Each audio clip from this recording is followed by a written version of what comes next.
the true goal of the United States government is control.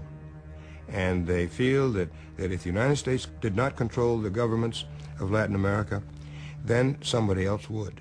And the principle of government by the people, for the people, of the people, that is that's just silly.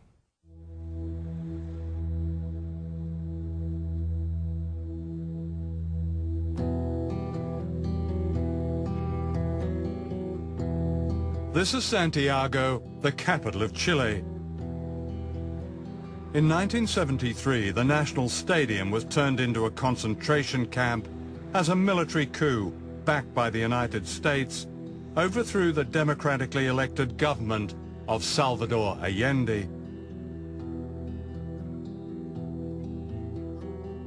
The leader of the coup was a fascist, General Augusto Pinochet, who rounded up Allende's supporters and brought them here.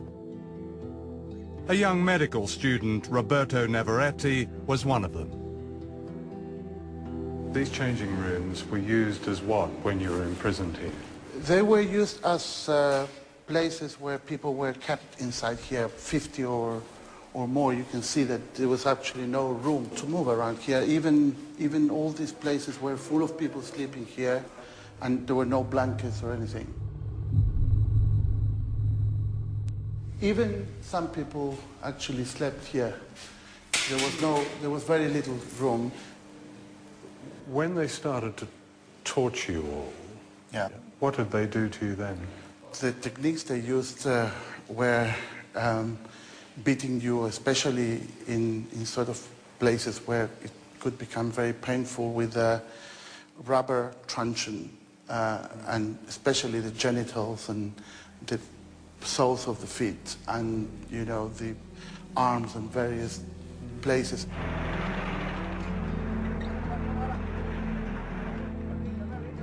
Over 2,000 people were confined here, many of them never to be seen again. Victor Jara was Chile's greatest balladeer.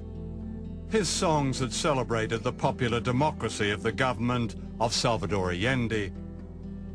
He was taken to the stadium, where he was a source of strength for his fellow prisoners, singing for them until soldiers beat him to the ground and smashed his hands.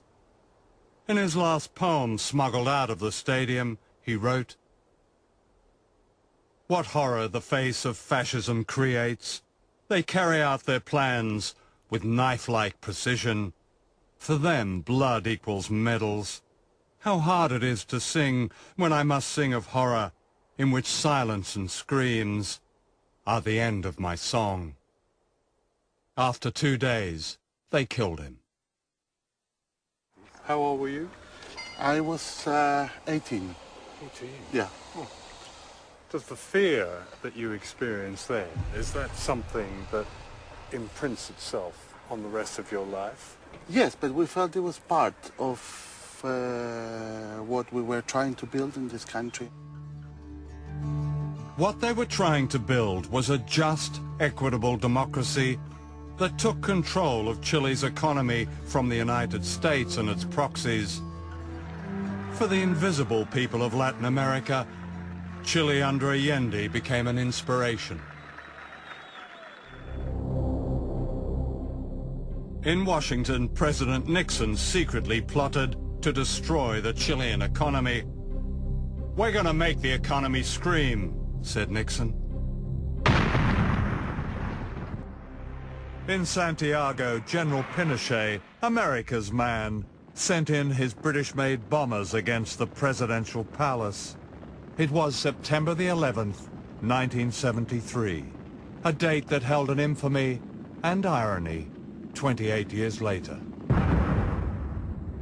My wife and our children were at the house, and they had a marvelous view of these planes winging over and then dipping down and sending their bombs into the Moneda. From inside the palace, Allende refused to leave, true to his promise not to surrender the government for which the ordinary people of Chile had voted.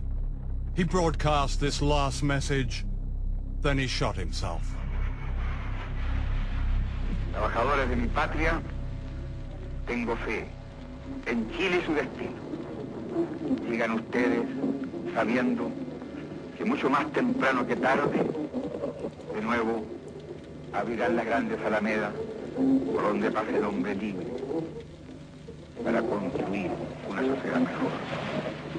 ¡Viva Chile! ¡Viva el pueblo! ¡Vivan los trabajadores!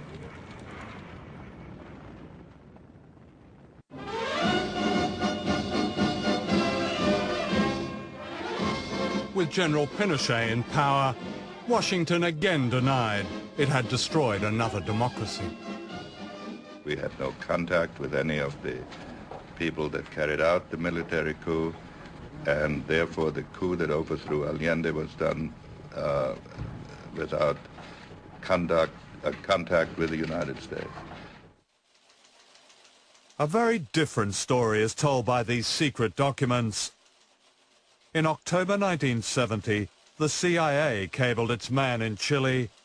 It is firm and continuing policy that Allende be overthrown by a coup. When that happened 3 years later, a US official cabled back to Washington. Chile's coup d'etat was close to perfect. Fascism is a word that's often misused, but you've experienced it, the real thing. Yes, I think so. I think When did you realize that you were ensnarled by fascism? When did it manifest itself? I think it was evident from the very beginning, the ferocity, the sheer brute force that they use, the disregard for any kind of human dignity. I mean, their aim was really to make you into a thing, I think in order to protect themselves, because if they made you into a thing, then they didn't have to have human feelings towards you. They dehumanized you from the very beginning. Once again, a Latin American elite was delighted to be rescued by fascism.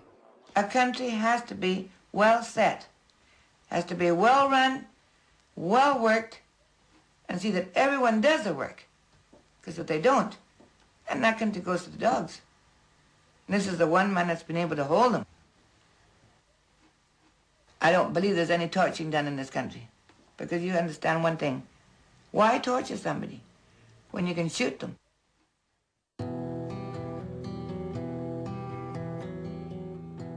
This is where they tortured and killed them. Villa Grimaldi was once a palatial home in a suburb of Santiago. Under Pinochet, it became a place of horror.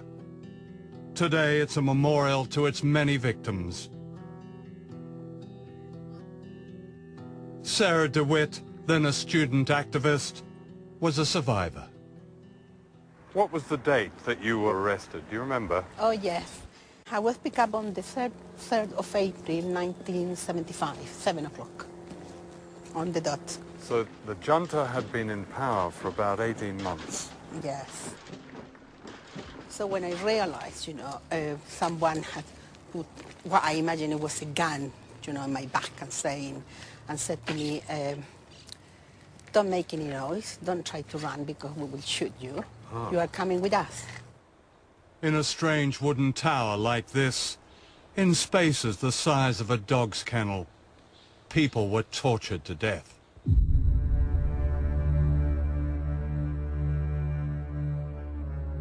They took me to this room. They were punching me, hitting me, grabbing my nipples, telling me that I was a whore. So they asked me to take off my clothes, and they tied me up. And then they started giving me electricity. Now, the electricity was all the time inside my vagina, in my breast, and then it was going round, round my body, my legs, my arms. And when they did that, they would stop asking me questions, and then touching me everywhere, and shouting, abusing, and then they continue with electricity. Duane Claridge was head of the CIA's Latin American division in the early 1980s. Chile, the only reason it exists is because of Pinochet. At a huge human price. What human price? Give me a break. The thousands who were disappeared and murdered? Thousands? You count them.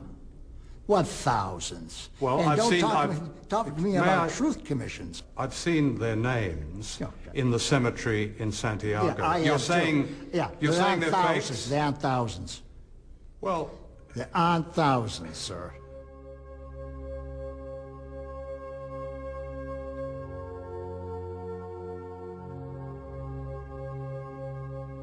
There are thousands, each name documented by human rights organizations, some of them remembered here on the memorial wall at Villa Grimaldi.